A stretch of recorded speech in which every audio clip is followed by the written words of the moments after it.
प्रधानमंत्री मोदी सफल जापान दौरे के बाद चीन पहुंच गए हैं। वैसे तो वहां पर एससीओ समिट है, लेकिन इस बार दुनिया भर की नजरें उस मंच पर है और मंच से अलग मोदी, पुतिन और जिनपिंग की मौजूदगी और इन तीन नेताओं के बीच होने वाली चर्चाओं पर है। इन तीन नेताओं की ओर से लिए जाने वाले कुछ और सामूहिक फैसले पर भी है, जो कि विश्व में बहुत कुछ बदल सकते हैं, ऐतिहासिक हो सकता है। इन तस्वीरों में पीएम जापान से चीन के लिए निकल रहे हैं। जिस वक्त की ये तस्वीरें टोक्यो की हैं, उस वक्त भारत में दोपहर के 1 बजे थे।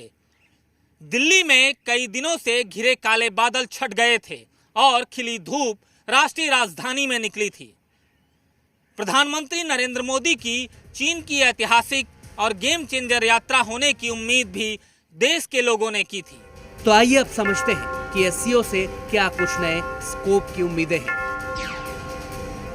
कल ही 7.8% की ग्रोथ रेट दर्ज करने वाला भारत कहां खड़ा है और भारतीय प्रधानमंत्री का वेलकम करते हुए जिनपिंग की चाहत आखिर क्या है।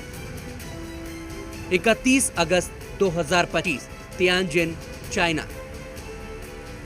इस तारीख को नोट कर लीजिए, चीन के इस वेन्यू को याद रख लीजिए, क्योंकि मुमकिन है कि ये तारीख और ये स्थान ऐतिहासिक दस्तावेज बन जाए, नए वर्ल्ड ऑर्डर को सेट करने वाला साबित हो जाए। भारतीय प्रधानमंत्री की मेजबानी के लिए जिनपिंग भी बेसब्र हैं। वजह व्यापार है, कारोबार है, भारतीय बाजार है, अमेरिकी वर्चस्व को कम करने या फिर बढ़त बनाने का एक मौका है। अगर आपके साथ भले बॉर्डर के टेंशन हो, वो बातचीत कर रहे हैं। चीन हमारे साथ और चीज़ों पर सहयोग कर रहा है, क्लाइमेट चेंज पे सहयोग कर रहा है। चीन हमारे साथ मेडिसिन पे सहयोग कर रहा है, हेल्थ सिस्टम से सहयोग कर रहा है।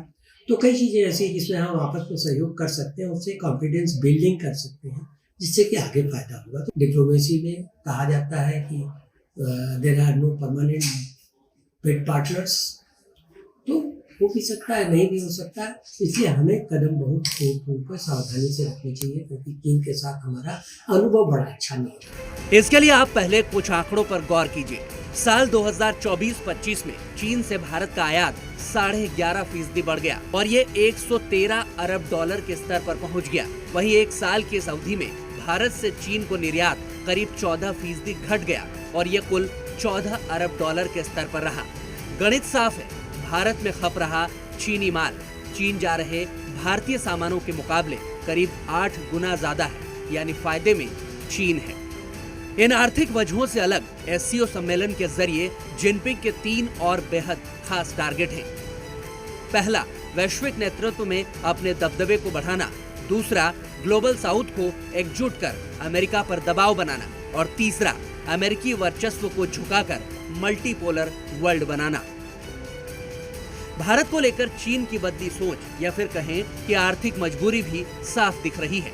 चीन के सरकारी अखबार ग्लोबल टाइम्स और दूसरे सरकारी बयानों में साफ कहा जा रहा है कि चीन भारत को एक साझेदार के रूप में देख रहा है।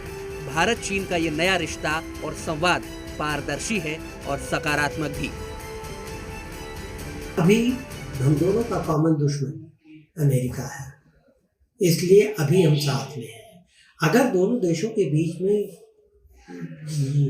में तनाव कम हो जाता, बड़ी अच्छी बात।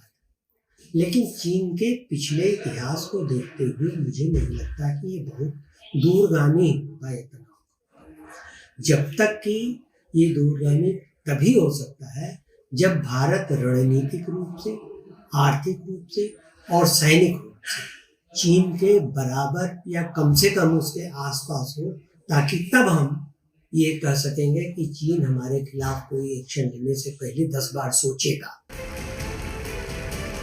शिखर सम्मेलन में मोदी जिनपिंग के साथ पुतिन का होना वो एक्स फैक्टर है जो खास तौर से दुनिया का ध्यान खींच रहा है। संभवतः अमेरिकी राष्ट्रपति यानी टैरिफ किंग ट्रंप को ये बेचैन कर रहा होगा, क्योंकि इसी मंच से भारत, रूस और चीन के एक ऐसे गठजोड़ के उभरने की उम्मीद बन रही है जो अमेरिकी चिंता को और बढ़ा सकता है।